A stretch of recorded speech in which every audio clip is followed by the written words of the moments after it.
देश की मजबूत नींव अब तैयार है। अमित शाह का एक कदम युवाओं की जिंदगी बदलने वाला है। नशे को लेकर मोदी सरकार की बड़ी चोट, अमित शाह ने बना दिया बड़ा प्लान। गृह मंत्री अमित शाह ने एक बड़ा ऐलान किया है। मोदी सरकार ने ड्रग्स के खिलाफ जीरो टॉलरेंस यानी शून्य सहनशीलता की नीति अपनाई है। यह सिर्फ कानून व्यवस्था का मामला नहीं है, बल्कि देश की सुरक्षा और हमारे युवाओं के भविष्य को बचाने का महायुद्ध है। सरकार ने साफ कह दिया है, ना तो ड्रग्स का एक ग्राम भारत में आने देंगे और ना ही भारत की धरती को इंटरनेशनल ट्रैफिकिंग का रास्ता बनने देंगे। नशा मुक्त भारत अभियान लगभग 372 जिलों में चल रहा है। 10 करोड़ लोग और 3 लाख शैक्षिक संस्थान इसके साथ जुड़े हैं। मगर मैं फिर से कहना चाहता हूं, ये पर्याप्त नहीं है। ये हर जिले में चलना चाहिए और हर शैक्षिक संस्थान पर हमारी पहुंच होनी चाहिए। ये विगत वर्षों में एनसीबी ने और इसकी इकाइयों के द्वारा ड्रग नेटवर्क चार्ट भी तैयार कर लिया है, जिसके राज्य के यूनिट उपयोग कर सकते हैं। इस जंग को जीतने के लिए अमित शाह ने एक अचूक 3 डायमेंशनल फ्रेमवर्क यानी 3 आयामी रणनीति पेश की है। पहला, सप्लाई चेन और ड्रग तस्करों के खिलाफ निर्मम रवैया। दूसरा, ड्रग्स की मांग को कम करने के लिए रणनीतिक प्रयास। तीसरा, नशे के शिकार हो चुके पीड़ितों के प्रति मानवीय दृष्टिकोण और उनका पुनर्वास।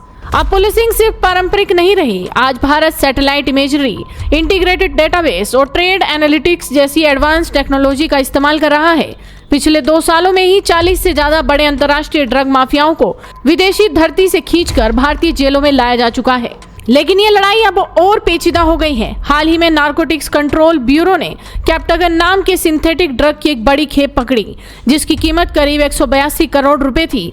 इसे दुनिया भर में जिहादी ड्रग कहा जाता है, जिसका इस्तेमाल पश्चिम एशिया में आतंकी नेटवर्क और युद्ध को फंडिंग देने के लिए होता है। सिंथेटिक ड्रग्स को बनाना आसान है और इन्हें छिपाना उससे भी आसान। अमित शाह ने साफ शब्दों में आगाह किया है कि नशीले पदार्थों का ये जाल अब सीधा नार्को टेरर, संगठित अपराध और अवैध घुसपैठ से जुड़ चुका है। यानी ड्रग्स का हर एक पैकेट देश के खिलाफ एक साजिश है। अमित शाह ने वैश्विक मंच को याद दिलाया कि 195 देश और 2.5 लाख किलोमीटर की अंतर्राष्ट्रीय सीमाओं वाली इस दुनिया में कोई भी देश अकेले ड्रग्स से नहीं लड़ सकता। भारत ने मांग की है कि दुनिया भर में प्रतिबंधित दवाओं की एक जैसी परिभाषा हो, तस्करों के लिए समान सजा के कानून हो और अंतर्राष्ट्रीय स्तर पर खुफिया जानकारी तुरंत साझा की जाए। सिर्फ ग्लोबल ही नहीं, लोकल लेवल पर भी 31 मार्च से एक 3 साल का देशव्यापी महाअभियान शुरू किया गया है।